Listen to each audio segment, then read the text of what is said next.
Hello friends, welcome to Gayatri guides. तर आजचा जो काही F1चा पेपर झाला आहे, आपला फर्स्ट शिफ्टचा किंवा फर्स्ट इयरचा जो पेपर आहे तो चाइल्ड डेव्हलपमेंट अँड पॅडागॉजी F1चा पेपर आजचा डिस्कस करूया. 9/12/2025 20 मार्क्स इथे असतात पासिंगला, हे सगळ्यांना माहिती आहे.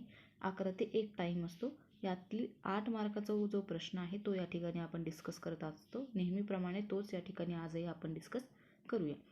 पहिला प्रश्न होता की खालील प्रश्नांची एका वाक्यामध्ये उत्तरे लिहायची होती. तर पहिला होता, विद्यार्थ्याला आपले निरीक्षण केले जात आहे याची बिलकुलही जाणीव होऊ नये म्हणून कोणती निरीक्षण पद्धती वापरलेली आहे. तर निरीक्षण पद्धतीचे 6 टाईप पडतात. त्यातली गुप्त निरीक्षण पद्धती जी आहे ती या ठिकाणी वापरली जाते, गुप्त निरीक्षण पद्धती. ठीक आहे. सेकंड प्रश्न बघूया. मेंदूला किती आवरणे असतात. आवरणे विचारलेलं आहे, भाग विचारलेलं नाही. मेंदूला 2 भाग असतात. ते कोणते? लेफ्ट ब्रेन आणि राईट ब्रेन.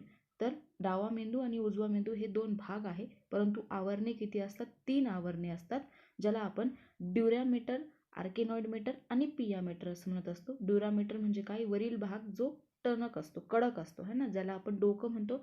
आतला जो भाग असतो आर्केनॉइड, तो जाळीसारखा असतो, जाळीसारखं स्ट्रक्चर असतं. आणि आतला त्यामध्येही एक भाग असतो जो खूप नाजूक आणि सेन्सिटिव्ह असतो है ना. तर हे 3 भाग पडतात किंवा 3 आवरणे आहे, सॉरी. दुसरा प्रश्न आहे, खालील गटातील विसंगत शब्द ओळखायचा आहे. वाक्यपूर्ती, गोष्ट पूर्ण करणं, चित्र काढणं आणि प्रयोग पद्धती. तर प्रयोग पद्धती काय आहे? यामध्ये विसंगत पद्धत आहे किंवा मग विसंगत गोष्ट असणार आहे.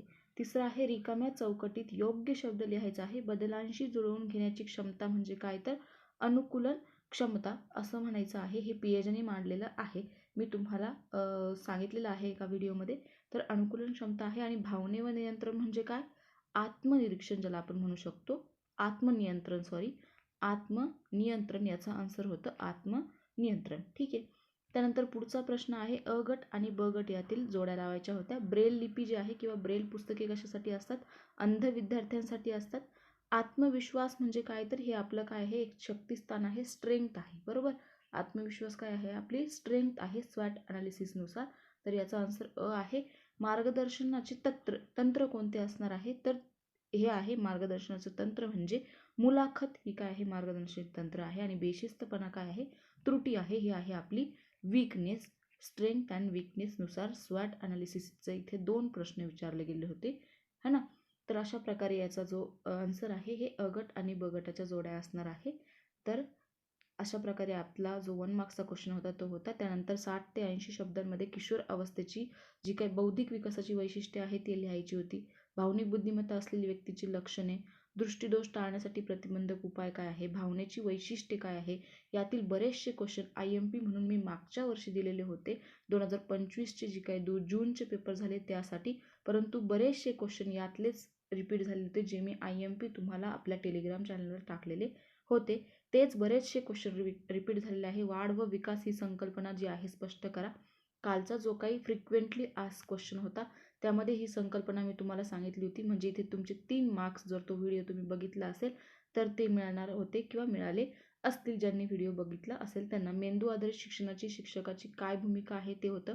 शैशवावस्थेतील बालकांच्या शारीरिक विकासाचं शिक्षक म्हणून तुम्ही काय कृती करू शकता तेही होतं, सिंपल होतं.